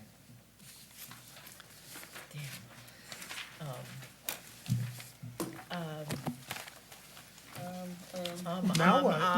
Okay, let's, Let's- Daryl's Okay. still standing there. Okay. He didn't run. Go So, ahead, Kyle. yeah, we're on item 6 of the board Yeah. agenda. Consider the Bald Eagle Lake agreement with White Bear Township. All right, Madam Chair, members of the board, bear with me, I'm going to throw a little bit of an audible at us today in terms of the intended action. So I'm veering from the. Another one. Yes, yes, after discussions with District Legal Counsel yesterday. So what we have in your packet being on page 141 is a memo and a resolution that we will ignore today, 2019-15, please ignore that. Okay. And then starting on page 144 is a project agreement with White Bear Township for the, what's going to be called the Bald Eagle Lake Iron Enhanced Sand Filter. For short, you may hear me refer to it as the Ramsey County Ditch 11 or Ditch 11 Iron Enhanced Sand Filter. Just a brief background on this again. This was a site that was identified as an ideal site for an iron enhanced sand filter, similar to what we've installed at Hanson Park and down at Oasis Park in Roseville. We were successful in receiving a $392,000 grant from Bowser for this project. We're carrying an estimated total project budget of about $490,000. So the district's total outlay for this project is expected to be around $98,000. I have met with the White Bear Township Board in an executive session. I've also presented to their park board about this project. We have full support of the township board and staff and park board. The project will be located on property owned by White Bear Township. So the access agreement or the project agreement that's included in your packet kind of outlays the framework for our relationship with the township in terms of access to the site for design, construction, operation, and maintenance long-term. This will be a project that's similar to the Hanson Park project, will remain in the district's operational control, as well as maintenance responsibility for that 25-year term as required by the Board of Water and Soil Resources. At this time, I was under the impression that we could order this project under 103B231. That is not correct. So similar to the Long Lake project or the Long Lake Rice Creek project that Matt talked about earlier, we'll be scheduling a public hearing for this project in 2 weeks. That has been noticed as of yesterday. And so today, again, we will be not ordering the project, but I would ask the board for just a simple motion approving the project agreement between the district and White Bear Township. I will be going to the township board meeting on Monday, the 17th, just next week, to obtain their formal approval of the agreement as well. And then we would proceed with an order, resolution ordering the project after the public hearing in 2 weeks. Okay, go ahead. Madam President, it's good that you haven't taken this yet to township. On paragraph 5 on page 145. Uh-oh. It's a small fix. Okay. The district may periodically enter and occupy portions of the project area for a period of at least 25 years, to be consistent with paragraph 14, which says the district shall be responsible for the cost of maintenance and operation of the project for a period of at least 25 years. Will continue operation and maintenance thereafter until such time as the facility is abandoned as an improvement of the district. So in other words, 5 and 14 need to be consistent. 14 ought to go. Trying to think how best to do that, or how the township would react to that on the fly. I will note the township their council has had no comments on this agreement to date. You can put 5 lawyers in the room and you can get 5 different answers, so. 6. Yeah. And if you give them a chance, they'll change them again. Madam President, if I may, Manager Bradley, alternatively, would you be, and maybe, again, Lewis here, the council did not draft this agreement, but in paragraph 14, I'm wondering if it would be clearer to strike the words "at least" from that paragraph to make them the same. Point being, so we have a requirement for 25 years of maintenance from the state. If the project continues to work and function beyond that point, we would certainly, see to operations beyond 25 years. The minimum requirement with the township is 25 years, and that is what was conveyed to the township. Beyond that point, you know, we either continue to do it or we don't, or It's pretty if. wide open if you say at least. Yeah, I think for simplicity, it would be best to just strike it from paragraph 14. Yeah. take To it limit it off. at 25 years. It is 25 Should years. any of us still be around at that time, we can, you know, we can renegotiate I'll with the be township here. at that time. And you have an additional clause to consider. It doesn't say for a period of 25 years. It says, and will continue operation and maintenance thereafter until such time as the facility is abandoned as an improvement of the district. If you're gonna be responsible for operation and maintenance thereafter, then you also are gonna need to have access. So, where you wanna, you got Which way time. do we wanna go? You wanna put a period after 25 years? Put a period after 25 years. I'll go with that, period after 25 years. I think. I don't want Yeah. promises in the future. Yeah, 20, that seems right to me. It's a choice. Fa- Either that or you need ongoing One access. way, they've got, Yeah. you need access. You can always add more if you want. Yeah, the agreement should be drafted in such a way that it covers a period of 25 years, and the township is secure in their position that they won't be responsible for any financial obligations beyond that point. So that can be Everybody agree to that? addressed. Yep. Yeah, if Now, that's the intent, and we can Yeah. have something like that done. Mm-hmm. Otherwise, should this be worked up, but you're going to their meeting Monday night, huh? Yes. Okay. So, Yeah, President Priner, Board, I'm sorry, I'm hesitating a bit, but just for clarity, obviously this is under a grant agreement, and I'm looking at Kyle here. Is the intent here that upon completion, this is really a district facility? And so the contemplation is, after 25 years, are we disposing of the district facility or not? Because if it continues to function, we'd want to maintain the easement so we could continue to have it function and provide the service to the resource. Right, and so that is correct. It will be a district facility for that amount of time. You know, the arrangement with the township is basically that, you know, beyond 25 years, if they decide, because it is their property, if they decide, you know what, we have another use for this property, we would like to take action on, they can tell us to remove the project. And so that is, you know, and that, again, that still meets the state requirements, and then we got 25 great years out of a project, Still so, got, you know, put 25. and period. Yeah. Well, Period after 25. So on this, item 5, maybe what might even better reflect the idea of it being a district facility would be to just take the time period out of there altogether and just say, you know, occupy portions of the project area, strike out for a period of 25 years from the date of substantial completion of the project, comma, then continue on in order to inspect and maintain the project. Bowser will not accept that language. Well, they won't? No. You want specific. No. And I Very think the specific. 25 years is good, because that's required, we got the money, period. So 25 years, period, Yeah. is what I would go with. I understand the changes requested, that can be made. Okay, we need a motion. Mr. Motion Maker. yes. Is this a motion, or is this? Well, It's a motion to resolution. take this agreement to the meeting yeah. for Monday Okay, night with, so- with yeah, amendments. I would move, Madam President, that we authorize staff to take the proposed agreement, project agreement between White Bear Township and Rice Creek Watershed District for the construction, operation, and maintenance of the Bald Eagle Lake Iron and Enhanced Sand Filter Project with the minor modifications we've discussed today concerning what happens before and after 25 years. And we would be looking for authorization for the board president to execute the agreement.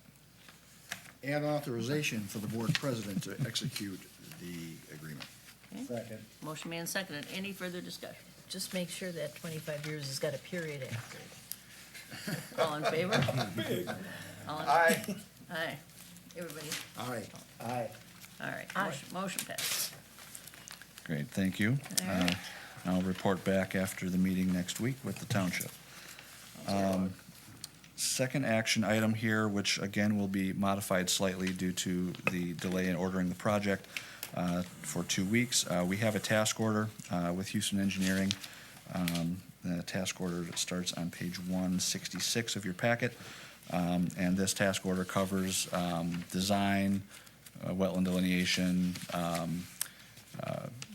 bidding, construction observation, basically from now all the way till completion of the project hopefully in 2020.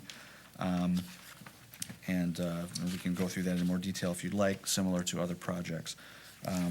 The total cost of services is a not to exceed cost of $95,600.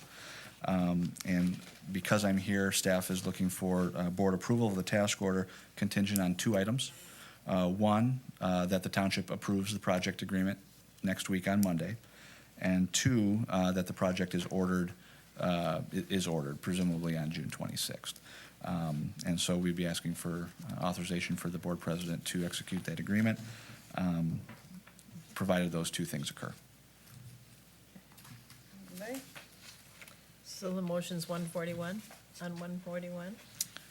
Page? 165, proposed motions on page 165. And then again. As amended. Yeah, as amended, we also need the project to be ordered as well.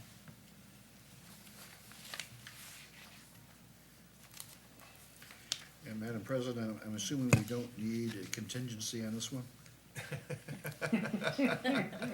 I just don't see that. No, it's not anticipated at this time. Considering that the scope of the two projects is so dramatically different. Yes.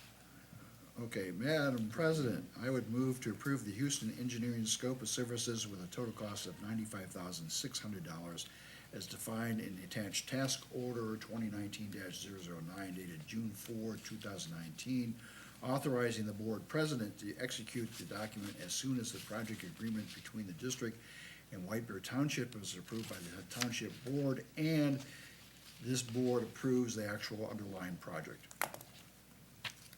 Okay. Second. Motion made and seconded. Any further discussion? All in favor? Aye. Aye. Thank you for your time. Yes, We'll be thank you, back in Kyle. 2 weeks. All right. Nick?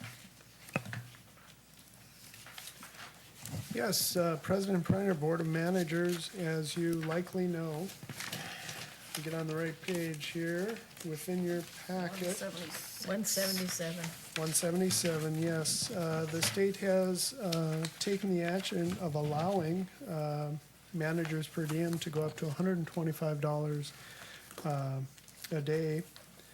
It's not set to take effect until August 1st, so you can contemplate whether or not you'd like to do that. And in preparation, we have a resolution that does just that, raising the per diem from $75 to $125 per day for managers, effective August 1st, 2019. Okay. So it's just accepting it, but not we do what we want to do. It just, we can't exceed 125. All we're doing is knowing this is the law. That's correct. Open to any discussion you like. It's written for the maximum. Okay.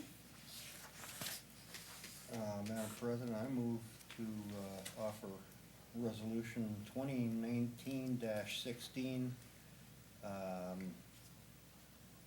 with the following resolutions, that the Board of Managers hereby determines that effective August 1st, 2019, the per diem compensation of managers for meetings and for performance of other necessary duties shall be $125 per day.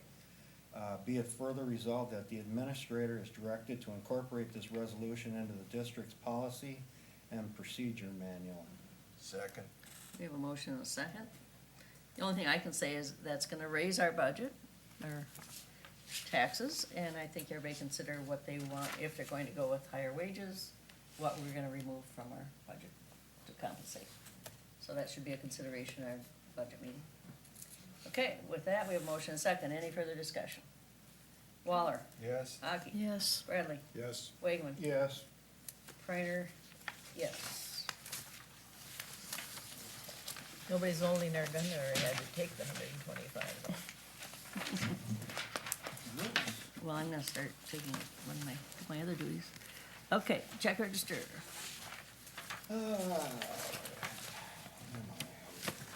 Madam President, I move to approve the check register dated June 12th, 2019, in the amount of $40,766.84, prepared by Redpath and Company.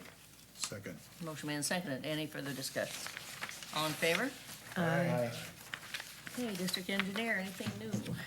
Madam President, I don't have anything to report, but as always, I can answer any questions. Okay, any questions? No. Okay, manager's update. Manager Waller, Nothing. Manager Bradley, Nothing. Nothing. Barbara. Yeah, Okay. why not? You guys got to hear from me again. Oh. We were discussing various things on recruiting applications for a district administrator. And I've got a list compiled, talking to various people, of different people that might be fit into it. They understand watershed business, they understand what we do, et cetera, et cetera. So I got quite a list, 33 names, my goodness. And the suggestion, of course, is that the best way to recruit is you talk to the people and say there's an opening and, you know, hey, go ahead and go for it. But I've got it written down, various people from the City of St. Paul, DNR, PCA, Sewer and Water Conservation Districts, Bowser, Watershed Districts, others, everything. Just a whole variety of people. Now, I know that Mr. Waller was suggesting maybe even somebody, Public Works might be interested, but that's not on, I hadn't thought of anything like that. So, but at any rate, I've got this. What I'll do is, if it's okay, I guess that has to go through you, or right now I'm talking about it in a public meeting. If I can just send this email electronically to all of us to see, would that be proper, or am I going to do something illegal? It should be going through.